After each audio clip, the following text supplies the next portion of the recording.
7 चरणों में हो रहे लोकसभा 2024 के लिए चुनावी पारा पीक पर जा रहा है। सत्ता के इस सबसे बड़े खेल का सियासी मैदान कितना रोचक है और किसने अभी तक बाजी मारी।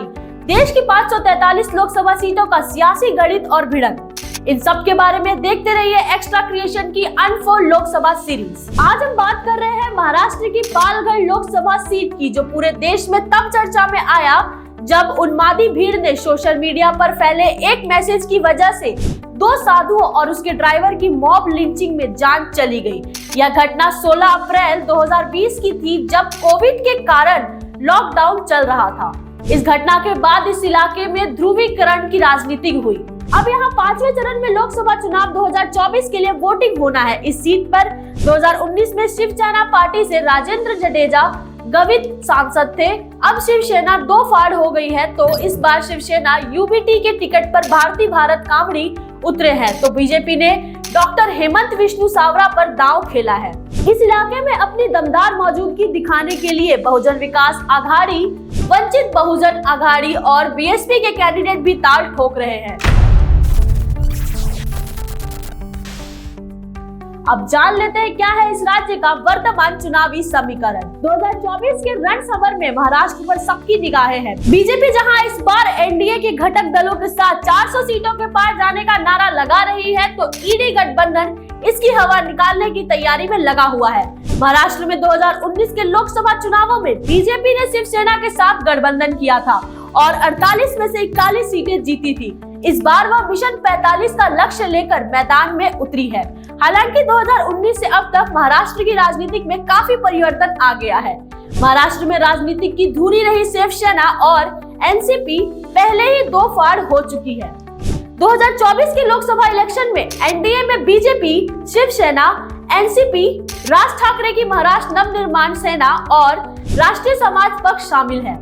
एनडीए का मुकाबला करने के लिए इंडिया गठबंधन सामने है, जिसमें कांग्रेस, उद्धव ठाकरे की शिवसेना, सुप्रिया सुले की एनसीपी और इसके अलावा महाराष्ट्र में इन दोनों गठबंधनों का तेल निकालने के लिए एआईएमआईएम, वंचित बहुजन आघाड़ी, बीएसपी, बहुजन विकास आघाड़ी, प्रहार जनशक्ति पार्टी, जन स्वराज शक्ति और रिपब्लिकन पार्टी ऑफ इंडिया 8 वाले मैदान में है। तरह इस बार महाराष्ट्र का चुनावी चेहरा बहुत दिलचस्प है, जहां पीएम मोदी राहुल गांधी के अलावा देवेंद्र फडणवीस, एकनाथ शिंदे, उद्धव ठाकरे, विनायक राउत, शरद पवार, अजित पवार, सुप्रिया सुले, पृथ्वीराज चौहान और सुनील ठाकरे के चेहरे भी महाराष्ट्र में मतदाताओं को अपने पक्ष में लाने के लिए जोर लगा रहे हैं।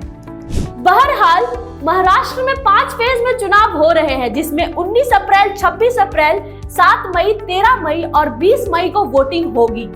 4 जून को आ रहे नतीजे बताएंगे कि पीएम मोदी तीसरी बार देश के पीएम बनते हैं या कुछ और समीकरण देश की राजनीति में सामने आएंगे। अब बारी है इस लोकसभा सीट के इतिहास को जान लेने की। कब और कौन शख्स इस लोकसभा सीट से आपसे खास बना है और किसके बीच द्वंद देखा गया।